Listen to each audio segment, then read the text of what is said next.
بسم اللہ الرحمن الرحیم۔ السلام علیکم ورحمۃ اللہ وبرکاتہ۔ ہارون رشید عرض کر رہا ہوں۔ سب سے اہم تو وہی ڈونلڈ لو کا بیان ہے جو وزارت خارجہ کی ذیلی کمیٹی میں ہوا۔ دوسرا یہ ہے کہ ایک نیا نظام تشکیل پا رہا ہے۔ آج اس کے خد و خال کچھ اور واضح ہوئے، پہلے ہی واضح تھے۔ عسکری اور اس کی قیادت، عسکری قیادت اور سیاسی قیادت کے اتفاق رائے سے چینی سرمایہ کاری میں بہت کمی ہو گئی ہے، 80% کمی ہو گئی پچھلے 8 مہینے کے دوران۔ ایکس پر پابندی ہے، ٹویٹر جیسے کہا جاتا تھا، اور اس میں حکومت کا کوئی واضح موقف سامنے نہیں آ رہا، پتہ یہی چلا۔ وزارت داخلہ اس میں زیادہ تفصیل سے بات کرنے کی ضرورت نہیں ہے۔ پنجاب اسمبلی میں حکومتی ارکان نے واک آؤٹ کیا، یہ اپنی نوعیت کا شاید پہلا ہی واقعہ ہوگا، یہ ممکن ہے اس سے پہلے کبھی ہوا ہو۔ عمران خان نے ایک سینئر اخبار نویس نے کہا کہ پھر کوئی رابطہ کرنے کی کوشش کی گئی ہے اور انہوں نے بہت سخت جواب دیا ہے۔ دیکھیے سادہ سی بات ہے، ڈونلڈ لو جھوٹا ہے، اتنا جھوٹا ہے کہ وہاں جو اجلاس ہو رہا تھا ذیلی کمیٹی کا، خارجہ امور کی کمیٹی کا، کانگریس کا، اس میں جو لوگ موجود ہوتے ہیں، تماشائی عام لوگ موجود ہوتے ہیں، حاضری کی اجازت ہوتی ہے، انہوں نے شیم کے نعرے لگائے، جھوٹ کے نعرے لگائے۔ اور کیا یہ سامنے کی بات ہے؟ کیا یہ کہتا ہے؟ عجیب بات ہے، پاکستانی میڈیا جو ہے غلام کی کیا نفسیات ہوتی ہے، وہ یہ تاثر دے رہا ہے کہ ڈونلڈ لو نے جو کہا ٹھیک کہا۔ کیا ٹھیک کہا اس نے؟ کیا وہ یہ اعلان کرتا کہ ہم پاکستان کے معاملات میں مداخلت کر رہے ہیں؟ کیا یہ واقعہ نہیں ہے کہ 2 دفعہ نیشنل سیکورٹی کمیٹی نے عمران خان کے دور میں ایک دفعہ جب شہباز شریف صاحب نے صدارت کی، امریکہ سے احتجاج کیا، جسے ڈیمارچ کہتے ہیں سفارتی زبان میں، امریکی سفیر کو بلایا گیا، اس سے کہا گیا مداخلت کا لفظ، مداخلت کیا ہوتی ہے؟ یعنی سازش سے بھی بدتر ہے مداخلت۔ سازش تو پلان ہے اور مداخلت پریکٹیکلی وہ ہے۔ اور ڈونلڈ لو نے کہا کہ ایران سے گیس لینے کی اجازت نہیں دیں گے۔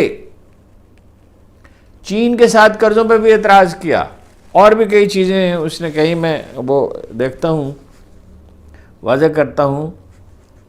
اور افغانستان پہ کہا کہ مل کر کام کریں۔ افغانستان پہ کیا مل کے کام کریں گے؟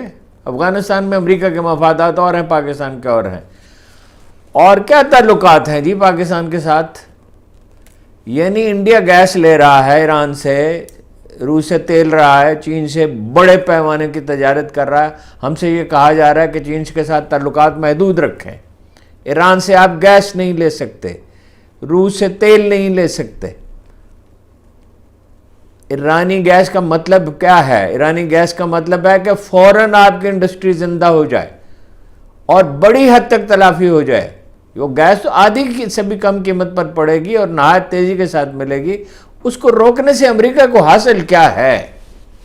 مطلب یہ ہے کہ پاکستان کو محتاج بنا کر رکھا جائے گا اور اپاہج بنا کر رکھا جائے گا، اور پاکستانی معیشت کو استوار ہونے نہیں دیا جائے گا۔ جو نسخے امریکی بتا رہے ہیں وہ کامیاب نہیں ہو سکتے۔ اچھا، یہ کہ کوئی مداخلت نہیں کی گئی۔ امریکی سفارت خانے میں پاکستانی ارکان اسمبلی کیا کر رہے تھے؟ پنجاب اسمبلی کے ارکان اور سندھ اسمبلی کے، اور پارٹیوں کا اتحاد کیسے وجود میں آیا؟ کیا مولوی محمود کی گواہی موجود نہیں ہے کہ امریکی کونسل جنرل ان سے ملے؟ کیا میڈیا میں اس کی بے شمار تفصیلات نہیں آ چکی؟ کیا یہ وہی لوگ نہیں تھے جن کا جنرل باجوہ سے رابطہ تھا، جو پارٹی کے وفادار نہیں تھے؟ پارٹی کے لوگ تو نہیں گئے، یہ تو وہ لوگ تھے، شاید ہی کوئی اکا دکا کو گیا ہو۔ پارٹیوں کے اتحاد کس نے قائم کیا؟ اپوزیشن کے لوگ کتنی دفعہ، جو اس وقت اپوزیشن میں تھے، کتنی دفعہ کہہ چکے ہیں کہ جنرل باجوہ نے، خواجہ آصف کہہ چکے ہیں، اور بہت سے لوگ کہہ رہے ہیں کہ انہوں نے اکسایا، انہوں نے اس کا بندوبست کیا۔ یہ کوئی سیکرٹ تو نہیں ہے۔ دیکھیے کیسی حکومت چل رہی تھی، مہنگائی تھی بلا شبہ، کورونا کی وجہ سے تھی، اور اس کورونا میں صحت کارڈ جیسا انقلابی قدم اٹھایا گیا جس کی تیسری دنیا میں کوئی مثال نہیں ہے۔ کورونا سے اس طرح فائٹ کیا گیا کہ پاکستان کو دنیا کے بہترین 4 ملکوں میں قرار دیا گیا۔ انڈیا میں تباہی آئی، امریکہ میں تباہی، اور کتنے ملکوں کی معیشت برباد ہوئی۔ پاکستان میں ان حالات میں صحت کارڈ بھی جاری رہا اور جناب احساس پروگرام بھی ہوا. بے نظیر انکم سپورٹ پروگرام سے 9.5 لاکھ غیر مستحق بھی نکالے گئے. سفارشی، بٹیروں کے نوکر، سرکاری ملازم، سرکاری ملازمات کے گھروں میں کام کرنے والے. احساس پروگرام بنایا گیا، کفالت پروگرام بنایا گیا، پناہ گاہیں بنائی گئی. 3-4 ڈیم 50 برس کے بعد ڈیم شروع کیے گئے. شجرکاری شروع ہوئی اور معیشت جب 6% کی شرح پہ پہنچی. اور میں کہا گیا جنرل باجوہ سے کہ اس وقت اگر چھیڑا گیا معیشت تباہ ہو جائے گی. لیکن مقصد تو صرف ایک تھا. جو اسد مجید سے کہا ڈونلڈ لو نے، وہ مکر کیسے سکتے ہیں؟ اسد مجید سے کہا کہ عمران خان کو الگ کر دیا جائے تو معاف کر دیا جائے گا. غصہ تو انہیں افغانستان کا تھا کہ افغانستان میں ہماری قربانی کا ایک بکرا چاہیے ہوتا ہے نا. افغانستان میں ہم کامیاب، افغانستان میں تو کبھی کوئی کامیاب نہیں ہوا. افغانستان نے روسی کیا کامیاب ہوئے؟ تو ناکامی تو ان کی اپنی تھی، اس کا بھی غصہ تھا. اور عمران خان نے جو آزاد خارجہ پالیسی اختیار کرنے کی کوشش کی، امریکہ دشمنی کی پالیسی تو نہیں تھی. آزاد خارجہ، اگر انڈیا تیل لے رہا تھا سستا، حتیٰ کہ عرب ممالک لے رہے تھے سستا، لے کے آگے بیچ رہے تھے، تو پاکستان کیوں نہیں لے سکتا تھا؟ حالات میں ٹھہراؤ آ رہا تھا اور صورتحال بدلے. 1 ارب کے درخت کس نے لگایا جی کبھی؟ ساری دنیا نے اس کی تعریف کی، شجرکاری کی. یہاں کچھ لوگ جو ہیں وہ نہیں مانتے تھے، مگر تمام ادارے مانتے تھے. جرمنی میں اس ادارے کا صدر دفتر ہے، انہوں نے اس کی بے پناہ اپریسیشن کی. اور وہ تو کوئی ایسی چیز جو درخت کوئی چھپی ہوئی چیز ہوتے ہیں. 13% بڑی صنعتوں میں شرح ترقی تھی، 4.44% زراعت میں تھی. معیشت کے زندہ ہونے کے آثار تھے. یہی وجہ ہے کہ جب نکالا گیا عمران خان کو، کوئی اپیل نہیں کی، وہ تو اپنے گھر میں بیٹھا تھا. تو خلق خدا سڑکوں پہ کیوں نکل آئی؟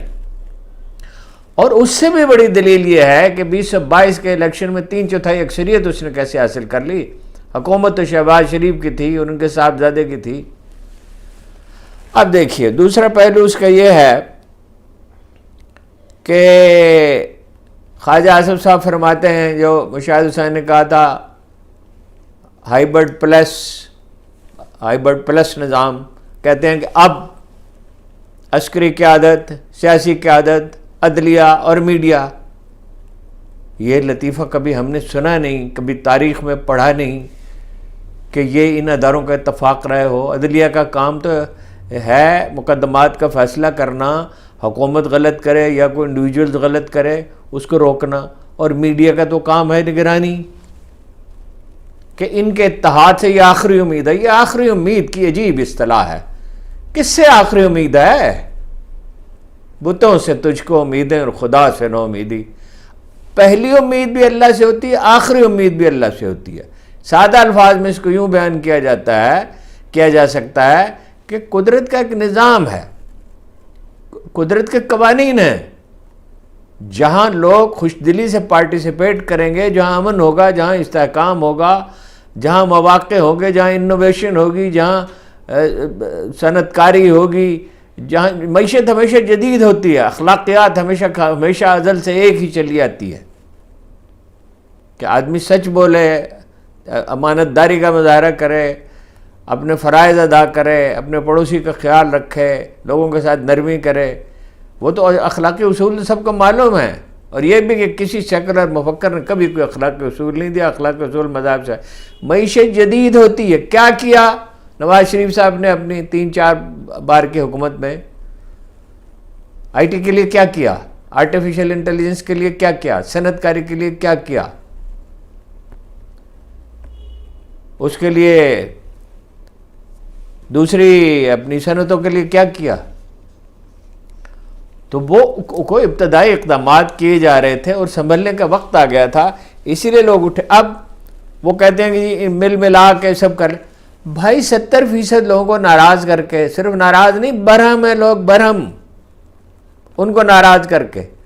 اور اظہر مشوانی صاحب نے کہا ہے کہ قیدیوں کے ساتھ تو پہلے بھی برا سلوک ہو رہا تھا. ہزاروں کارکن گرفتار کیے گئے، بار بار اس کی تفصیل بیان کر 10 مہینے ہو گئے خواتین پڑی ہوئی ہیں. اظہر مشوانی نے کہا ہے کہ پہلے بھی ان کے ساتھ زیادتی تھی، تنگ کیا جاتا تھا، اذیت دی جاتی تھی. اب جب سے محترمہ تشریف لائی ہیں، پنجاب کے وزیر اعلیٰ بنی ہیں، کل ایک صاحب نے مجھے لکھا ہے محترمہ نہ کہا کریں. کیا کہیں بھائی، کوئی اخلاقی اصول ہوتے ہیں. اتنے غصے میں ہیں پی ٹی آئی کے لوگ. تو وہ اپنا لوگوں کو مائنس کر کے آپ کیسے کر لیں گے؟ یہ کوئی بات قابل فہم نہیں. اچھا ایک دوسرا پہلو بھی ہے. الیکشن کے معاملے میں ڈونلڈ لو کو کہنا پڑا کہ الیکشن شفاف نہیں ہے. یہ کہا کہ ہم نے کب کہا ہے کہ الیکشن شفاف ہے؟ ہمارے تحفظات ہیں. الیکشن دوبارہ ہونی چاہیے. دوبارہ کے خوب ہے جی، الیکشن دوبارہ ہونی چاہیے جہاں متنازع. بھائی فارم 45 موجود ہیں. آج اسلام آباد ہائی کورٹ نے حکم دیا علامہ ناصر عباس کی درخواست پہ کہ وہ شائع جاری کیے جائیں، جس کو اپلوڈ کرنا کہتے ہیں. تو وہ فارم موجود ہیں. وہ دوبارہ کا الیکشن کا کیا مطلب ہے؟ چلیے دوبارہ کرا لیں، دوبارہ الیکشن کرائیں. دوبارہ پھر الیکشن کون کرائے گا؟ اور کوشش تو یہی ہے کہ کسی نہ کسی طرح ایک یعنی خیالی جنت بسا رہے ہیں کہ وہ کسی نہ کسی طرح معاشی صورتحال ٹھیک کر لیں گے اور اس سے جناب حالات بہتر ہو جائیں گے. اور عمران خان انپاپولر. کیسے انپاپولر؟ جو ایک سینئر اخبار نویس نے کہا ہے کہ 3-4 آدمی بھیجے گئے اور ان لفظ استعمال کیا، کلاس لی، یعنی برا بھلا کہا، سخت جواب دیا اور کہا میری لاش جا سکتی ہے یہاں سے، ڈیل نہیں ہو سکتی. اور ظاہر ہے وہ ایک اس کا ایک آدمی کا ایک موقع، آپ اس کو ذہنی اذیت بھی دیں اور اس سے یہ بھی کہیں، ان کی اہلیہ کو بھی تنگ کریں، اس کے کارکنوں کو بھی تنگ کریں، لوگوں کو مارے پیٹیں بھی، پارٹی کے لوگوں کو زبردستی پارٹی سے نکالیں بھی، اور پھر یہ توقع رکھیں کہ وہ سرنڈر کرے گا. کیا وہ نواز شریف ہے؟ کیا وہ شہباز شریف ہے؟ کیا وہ آصف علی زرداری ہے؟ اس کا تو پلس پوائنٹ ہی یہی ہے. عمران خان کی مردم شناسی کی اور معاملہ فہمی کی تو کبھی بہت تعریف نہیں کی، اگرچہ اب انہیں تجربہ ہو گیا، اب وہ سمجھتے ہیں. اور پارٹی کے جو لیڈر جو ہے گڑبڑ کر رہے ہیں. بعض صدیق جان نے کہا کہ خان صاحب اس سے خوش نہیں ہیں، لیکن خیر ایسے حالات میں یہ تو ہوتا ہی ہے. ظاہر ہے ایک آدمی جو ہے مجبور لاچار جیل میں پڑا ہوا ہے. دیکھیں اگر کوئی بہتری ہوئی ہے جو کسی کے کریڈٹ اسے دینا چاہیے، وہ آرمی کی کوشش سے ہوئی ہے، ورنہ ڈالر 350-400 پہ چلا جاتا. ڈالر کو تو انہوں نے کنٹرول کیا. اور اب بھی کوئی کوشش کر رہے ہیں تو وہی کر رہے ہیں. سعودی پرنس سے کس نے ملاقات کی ہے؟ جس کے بعد وہ وزیر اعظم سے ملے. پھر جناب ایپیکس کمیٹی کا اجلاس ہوا. SIFC جو سہولت کاری کی، سرمایہ کاری کی سہولت کاری کی تنظیم ہے. یہ تجربہ ہمارے سمے سے بالاتر ہے کہ کیسے کامیاب ہو سکتا، ہو جائے تو تعجب خیز ہوگا. IMF سے جب آپ کا معاہدہ ہے کہ بجلی اور گیس کی قیمتیں بڑھیں گی اور 35 لاکھ پرچون فروشوں کو، پرچون بہت چھوٹے پرچون فروش نہیں، دکانداروں کو کہنا چاہیے پرچون فروش، دکانداروں کو ٹیکس نیٹ میں لایا جائے گا، بجلی کے بل میں ٹیکس وصول کیا جائے گا، مالک مکان سے نہیں، دکان کے مالک سے نہیں، جو آدمی دکان چلا رہا ہے. اگر یہ تجربہ اس کے ریزسٹنس کریں گے، اور اگر یہ تجربہ کامیاب ہو جاتا ہے تو بڑا عجیب واقعہ ہوگا. ایکٹ کیوں بند ہے اور اس پہ متضاد بیانات کیوں آ رہے ہیں؟ اب ایک وہ نوٹیفیکیشن ہم نے دیکھا ہے، وزارت داخلہ نے کیا ہے، FIA کے ایک افسر کا ہے، کہ کہا جاتا ہے جی انٹیلیجنس ایجنسیوں نے کہا، اس لیے کہ عوام میں رد عمل ہے اس حکومت کی پالیسیوں کے خلاف. یہ اپنا اگر رائے ونڈ روڈ کو، جو شریف خاندان کے محلات کو جاتی ہے، جو بالکل اچھی سڑک ہے، چند ہفتے پہلے میں نے اس پہ سفر، اس کو اکھاڑ کے دوبارہ بنایا جائے گا تو لوگوں میں رد عمل نہیں ہوگا. ایک تو لوگوں کو ذہنی اذیت دی جا رہی ہے. آٹا کیسا آٹا لوگوں کو دیا جا رہا ہے اور کن کے ذریعے دیا جا رہا ہے اور کس کی تصویر چھاپی گئی ہے، کس خوشی میں چھاپی گئی ہے؟ عمران خان کی تصویر تو گوارا نہیں ہے جو ملک کا سب سے مقبول لیڈر ہے. اور ایک تصویر وہاں رکھی گئی اسمبلی میں اور اس پہ اتنا ہنگامہ اور اتنا شور، اپوزیشن لیڈر کو تقریر نہیں کرنے دی گئی. عوام کا خوف ہے. ساری سیاست کس چیز کے گرد گھوم رہی ہے؟ عمران خان کی مخالفت کے. عمران خان نہیں بھی ہوگا تو یہی احتجاج ہوگا. فرض کیجئے کل عمران خان نہ ہو، کون جانتا ہے کل اس دنیا میں کون ہوگا. اور ایک چیز میں بھول گیا تھا، کیا کوشش نہیں کی گئی، قتل کرنے کی کوشش نہیں کی گئی عمران خان کو. اور رانا تنویر جیسے لوگ کہتے رہے کہ یہ ڈرامہ ہے، یہ ڈرامہ ہے. میں نے اپنی آنکھوں سے خون بہتے ہوئے دیکھا ہے عمران خان کی ٹانگوں سے، اور ساری دنیا اس کی گواہ ہے. اس کا ذکر نہیں کیا کسی نے وہاں پہ. ویسے کانگریس کی میٹنگ میں گولیاں کیسے برسائی گئیں، اور وہ قاتل کہاں ہے جس نے قتل کرنے کی کوشش کی. قتل کے لیے وہ ارشد شریف کو لوگ بھول جائیں گے، کیسے بھول جائیں گے؟ عمران ریاض کے ساتھ جو کچھ ہوا لوگ اسے بھول جائیں گے. اخبار نویسوں کو ملک چھوڑنا پڑا، لوگ اس کو بھول جائیں گے. میڈیا پہ ایسی گرفت قائم کی کہ بعض لوگوں کے بارے میں حکم ہے کہ وہ داخل نہیں ہو سکتے، کہیں کام نہیں کر سکتے کسی چینل میں. لوگ اس کو بھول جائیں گے. سخت اقدامات کا، سخت فیصلے کرنے کا، یعنی موضوع سخت فیصلے کرنے کا، وہ انڈیا دیا کہا ہے کہ وہ سہولت کاری کی جو تنظیم قائم کی گئی سرمایہ کاری کے لیے، تو دیکھیے اب کیا فیصلے کرتے ہیں.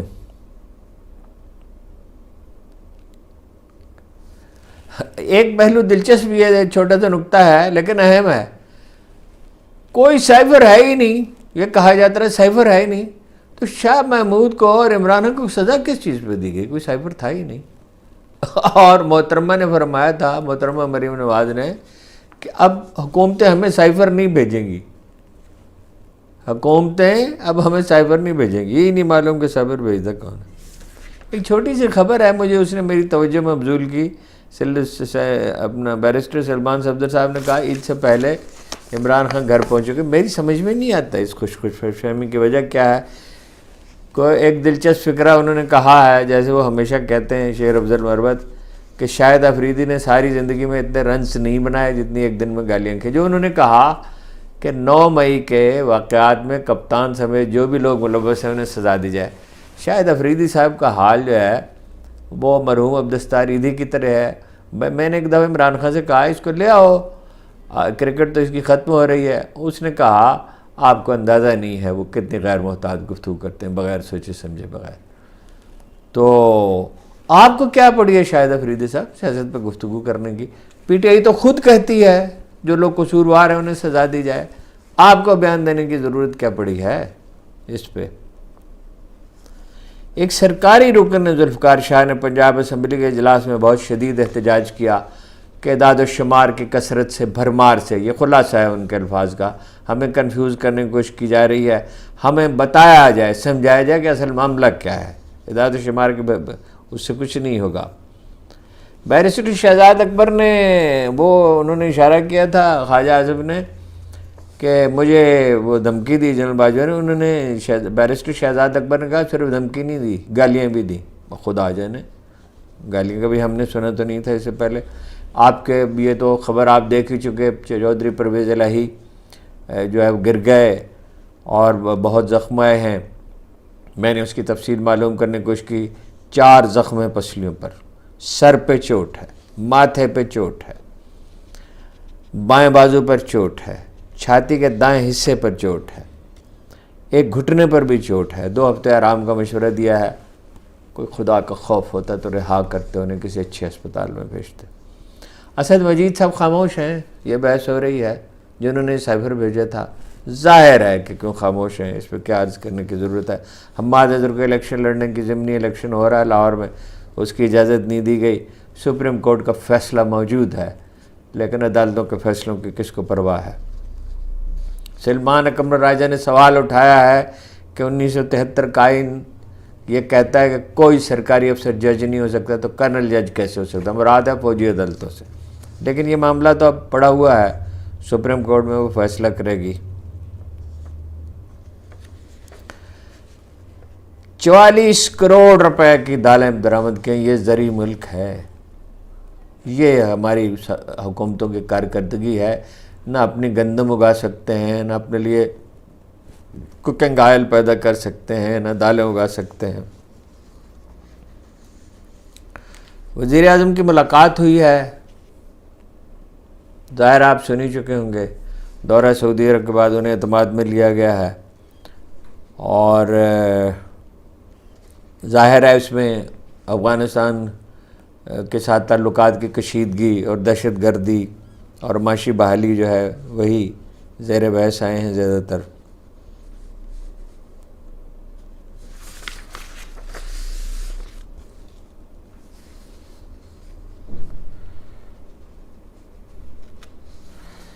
ایک انکشاف کیا ہے کیسر احمد شیخ صاحب نے، وفاقی وزیر نے، کہ کابینہ کی تشکیل کے فوراً بعد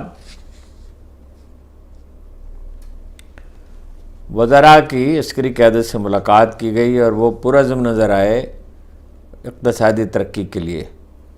Pakistan institute of development economics نے ایک رپورٹ جاری کی ہے کہ پاکستان میں سرکاری افسروں کی تنخواہ اقوام متحدہ کے افسروں کی تنخواہ سے 12% زیادہ،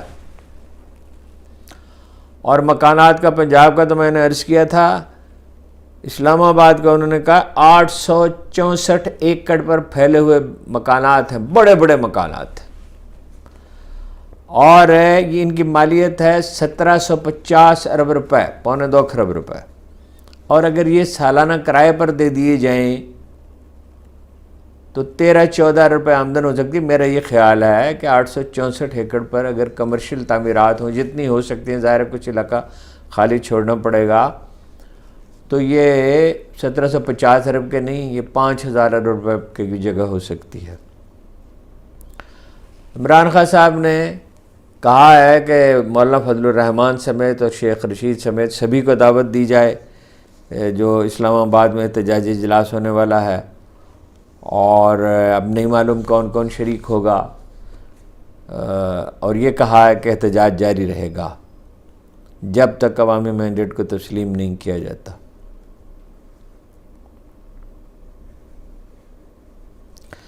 امریکہ میں جو ذیلی کمیٹی میں، وزارت خارجہ کی ذیلی کمیٹی میں، وہی ڈونلڈ والا قصہ جو اجلاس ہے، اس میں پاکستانی امریکیوں نے بنیادی دباؤ پیدا کیا ہے، اور وقت گزرنے کے ساتھ ایسا لگتا ہے کہ ان کا رسوخ بڑھتا جائے گا، وہ بڑا اہم کردار ادا کر سکتے ہیں، اور انہیں مثبت کردار ادا کرنا چاہیے، ملک کا امیج بھی بہتر بنانا چاہیے، اور جہاں کہیں کوئی زیادتی ہو رہی ہے اس کے تدارک کی بھی کوشش کرنی چاہیے۔ ایک چھوٹی سی اہم، دلچسپ مگر بہت ہی اہم خبر یہ ہے کہ محسن نقوی صاحب نے پچھلے ایک سال کا ترقیاتی بجٹ تھا پنجاب کا، 655 ارب روپے، 600 ارب روپے خرچ کر ڈالے۔ ایک اور شفاق لیڈر پاکستان کے سیاسی مسئلے پہ ابھر آیا ہے، اور خدا جانے یہ ہمارے ساتھ کیا کریں گے۔ آپ کا بہت بہت شکریہ۔